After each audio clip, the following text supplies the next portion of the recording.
Сәлеметсіздер ме, құрметті оқушылар? Сіздермен тағы да жүздескеніме қуаныштымын.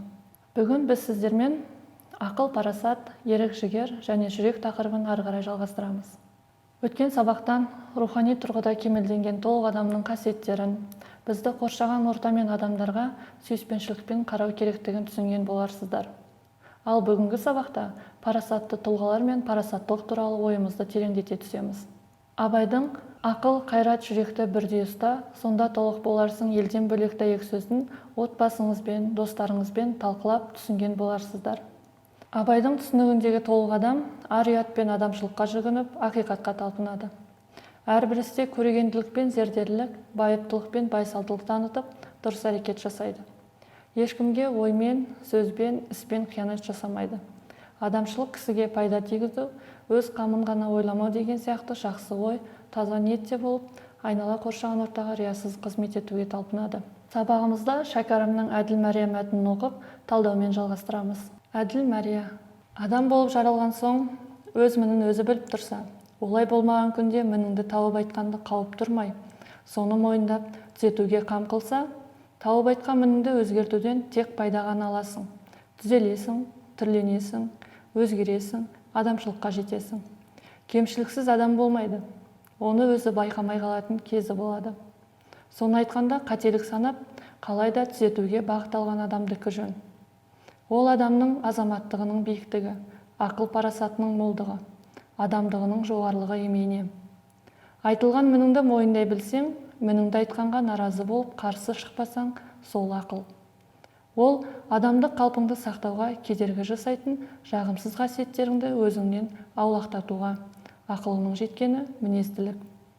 Егер мініңді өзің таппай, оны айтқан адамды жек көріп, ашу ызаға берілсең, ерегеске түссең, онда болмағаны. Егер мініңді айтқан адамдыкін жөн көрмесең, ашумен емес, сабырлықпен, қайсы айтар пікіріңді дәлелімен айт. Сонда қауым саған төреші болады. Кімдікі жөн екенін анықтайды. Мәтіннің мазмұнын түсіну үшін экранда берілген сұрақтарға ойланып жауап беріп көріңіздер. Мәтіндегі тауып айтқан мініңді өзгертуден тек пайда ғана аласың, түзелесің, түрленесің, адамшылыққа жетесің деген ойды қалай түсінесіздер?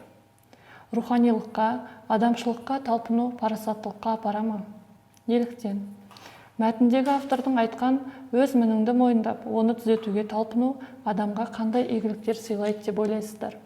Шәкәрімнің айтқан ақылынан парасаттылыққа тән қасиеттерді іріктеп алып, айтып беріңіздер.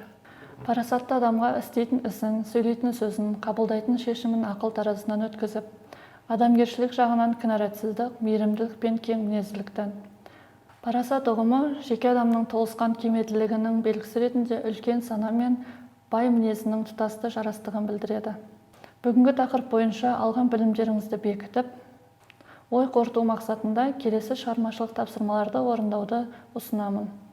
Оқулықта берілген 4-ші тапсырмаға сәйкес парасатты болу парызым деген тақырыбын көзқарас, себеп, мысал, қорытындылау әдісімен талқылап, жұмыс дәптеріне жазыңыздар. 5-ші тапсырма бойынша берілген өнер туындыларымен танысып, парасатты тұлғалар тақырыбында өз ой толғауларыңызды жазыңыздар. Жоба жұмысы бойынша оқулықта берілген жобаның 1-ші кезеңінің тапсырмаларын орындаңыздар. Сонымен оқушылар, әр адам бақытты, бақуатты өмір сүру үшін ең алдымен өзін түзетуі қажет дейді шығыс даналығы. Өзімізді түзету үшін ерік-жігеріміз бен ақыл парасатымызды дамытып, сөйлейтін әр сөзіміз бен істейтін ісімізді ақылымызға бағындырып, жүрегімізбен сезініп дұрыс әрекет ете білейік. Бүгінгі сабақтан алған әсерлеріңізді жүректеріңізге сақтаңыздар. Сабақ аяқталды. Сау болыңыздар.